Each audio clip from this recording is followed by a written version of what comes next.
Pokemon Sword and Shield are the worst Pokemon games when it comes to shiny hunting, and new research seems to explain why. So if you end up enjoying the video, don't forget to leave a like, comment your thoughts down below, and share with all your friends, because this is some pretty big Pokemon Sword and Shield information. So let's get into it from Anubis.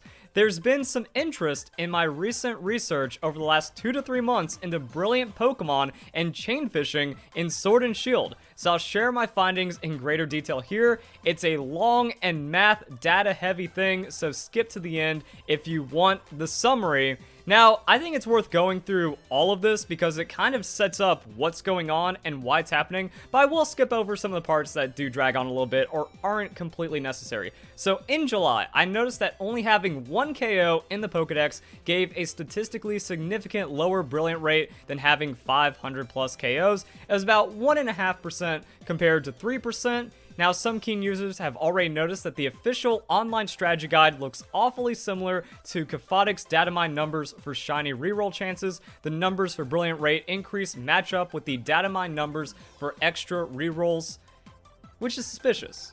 Now, this is where things get ugly and murky and controversial when it comes to shiny hunting in Pokemon Sword and Shield. It seems like we still don't fully understand, but we're a lot closer to having an idea as to what's going on, because the initial data mine for Pokemon Sword and Shield suggested that the amount of Pokemon you've encountered mixed with a chain bonus increased your chance to get extra rerolls, which was like the dumbest sounding thing ever. So if you had a chain of 25 or more Pokemon consecutively encountered, it gave you a 33% chance at getting 6 extra rolls. So it's not like after encountering 500 Pokemon, you got a flat 6 extra rolls, thus greatly increasing shiny odds. So the idea sounded really cool. If you encountered a Pokemon a lot of times, you would start getting better and better rates at shiny Pokemon, especially with like the Brilliant Charm, to where if you didn't have a shiny Pokemon by 500, you were going to get one pretty soon. And then if you wanted to just like farm a specific species for shinies, that would also be pretty beneficial. But yeah, here's where the suspiciousness comes into play,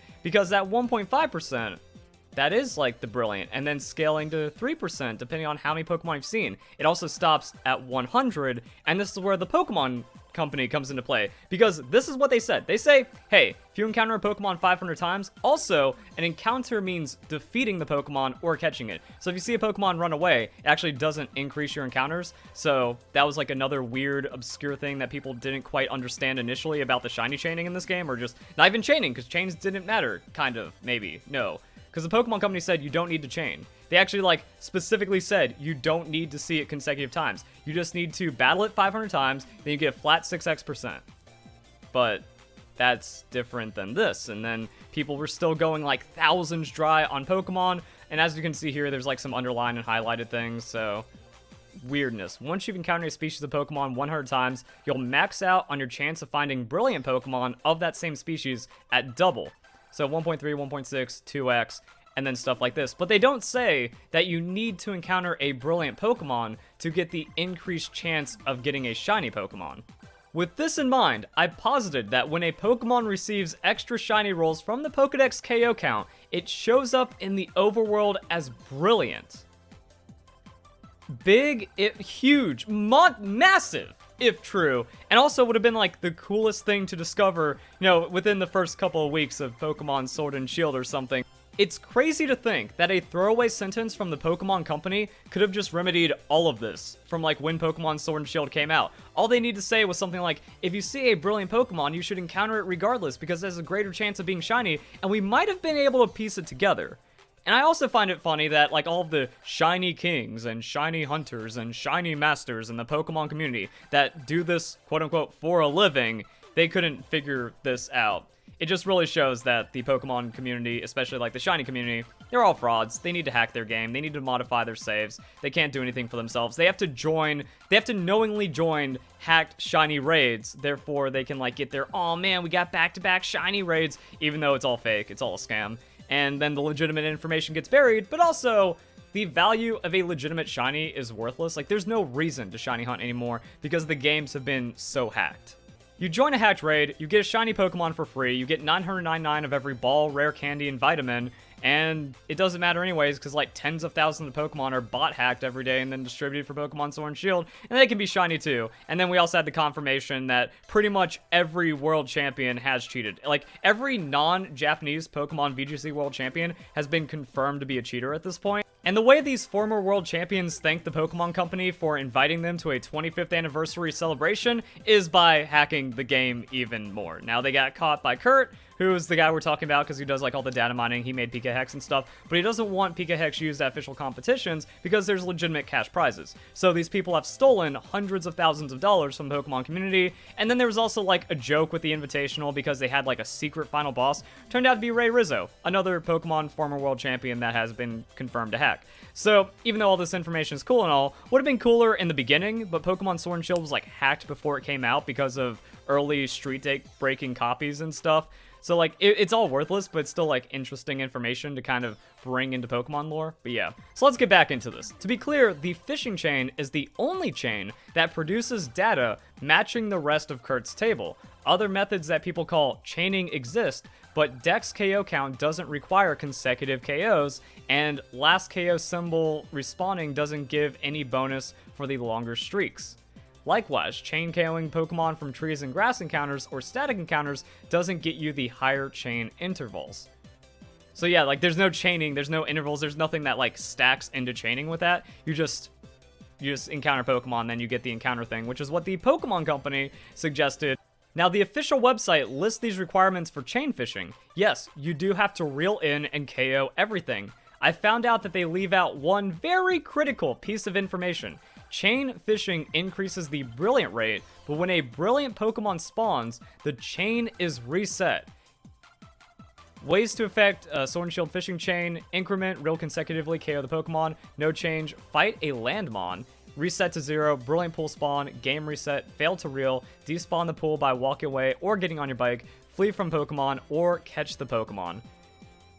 Wait, catching actually breaks chain fishing? Yeah, so it's only like KOing and after you reel it in or something. Also, I find it interesting that fighting a land Pokemon doesn't break the chain or reset it. Here's my automated data for natural fishing with Shiny Charm and around 500 KO on everything for 25,000 encounters. Spent less than 3% of time enjoying the best brilliant shiny rates because of chain resetting. Shiny rate wasn't much better than running away without chains. See, actually, the chain does matter. So, depending on, like, where you are in the chain, if you're, like, at chain 7, you see a brilliant, well, there's kind of no point to it because then you're only getting 8% shiny chance. Actually, it's not even an 8% shiny chance. It's an 8% chance to get 6 extra rolls, which only makes the odds, like, 1 in 400 or something, depending on your shiny charm or not. So yeah, like if you see that, that means you run away, you go to 25, and then you catch your first brilliant Pokemon at 25, hope it's shiny, and then you walk away. Or then you reset it. Actually, it resets itself. I don't know. Got another 25k by forcing the fishing chain length, so I had 10k in each interval. Pool data shows brilliant rates matching up to Kurt's tables. Shenanigans. Calculating shiny rolls. At 500 plus KOs, 3% are brilliant for that species. Each brilliant gets up to 9 shiny rolls, 1 base, 2 a charm, 6 for 500 KOs for 1 in 455 chance. At 100 KOs, you see 3% brilliant, but you only get up to 6 shiny rolls for a 1 in 683% per brilliant. So yeah, that's like the shiny numbers because of this table, but this only applies to brilliant Pokemon. There is no clarification that this is only about brilliant Pokemon, and it actually sounds like they're separate. So, as you catch or defeat more and more Pokemon of the same species, you'll gradually become more likely to find brilliant Pokemon and shiny Pokemon of that species in the future. So once again, like one statement saying brilliant Pokemon or where this applies from the Pokemon Company would have changed everything. People like to say this is glitched. I think it's glitched. With like how Kurt's table doesn't apply to just the actual shiny odds, but has to be reflected through chain fishing and still no one was able to figure it out. And the Pokemon Company seems to suggest that it's separate, that like you should just be getting a flat 6 for after you encounter 500 of the species or something. The way they expected this to work is you KO more Pokemon in total dex, game gives you more brilliance, which have higher shiny rates. More brilliant Pokemon you encounter, the higher average shiny rate. But why would they say it like this? Why does it end up being that you have a small chance of finding a brilliant Pokemon, and then that small brilliant Pokemon chance gives you the small chance of getting a shiny? Like, the actual rate increase is very minimal if it's a 3% chance for a 1 in 455, especially after you could have, you know, Pokemon spawn shiny in Pokemon Let's Go Pikachu and Eevee, and in Pokemon Ultra Sun, Ultra Moon. If you did the Warp Ride, it was, what, a 20% chance to get shiny?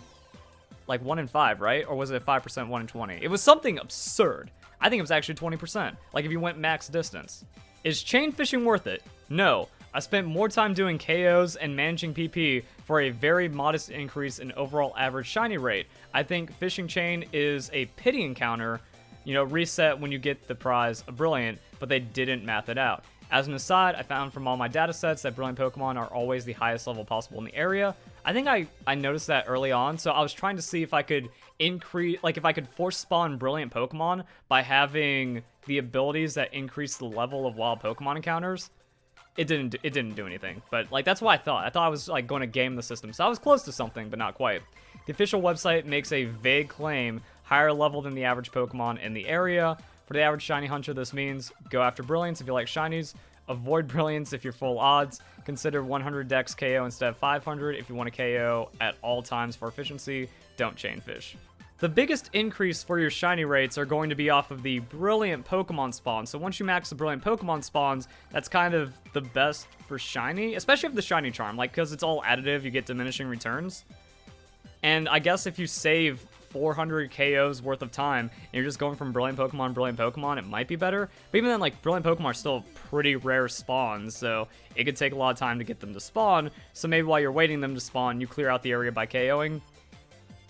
This doesn't really help, but it's like, hey, if you were targeting Brilliant Pokemon, you were getting better odds, and that's kind of the takeaway. But shiny hunting still sucks. This doesn't really save it, and it didn't matter anyway because of all the hacking in Pokemon Sword and Shield. So it's interesting.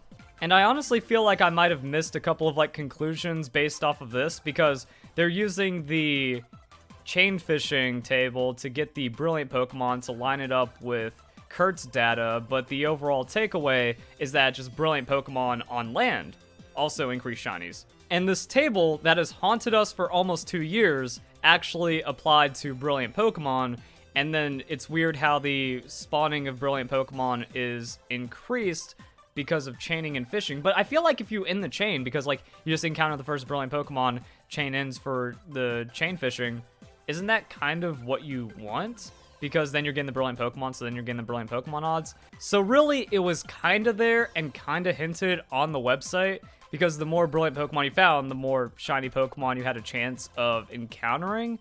Instead, you'll need to defeat as many Pokemon consecutively, no matter which species. So that's also a big thing. It's like, yeah, you just chain fish until the shiny, or until the Brilliant appears. But then that breaks your chain, but that gave you the 6x chance at getting a shiny if you encountered it 500 times. Maybe I'm just getting tripped up like this for no reason, or it's just completely confusing. I spent less than 3% time enjoying the best Brilliant rates because of the chain resetting. But if the chain is resetting because you're encountering Brilliant, isn't that what you want?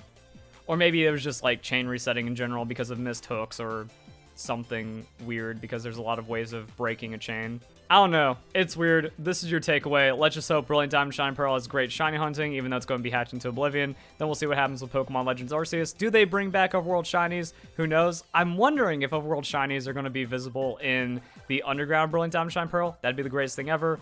But the numbers don't make any sense for Pokemon Sword and Shield, especially like full odds shiny Pokemon in raid dens. Like, they really hated shinies for Pokemon Sword and Shield after Let's Go, and after just any of the recent games. Like, X and Y was also pretty good with the shiny chaining, and then it got better with Pokemon Sun and Moon because of the SOS, and everything just kind of snowballed from there. And then I'm thinking, like, yeah, they just really were against it. Until Dynamax Adventures, we get a 1 in 100 chance, but the encounter takes several minutes, so it's actually not really that great of an increase. Hope you guys enjoy the video. Hope you all have a nice day. Thank you very much for watching.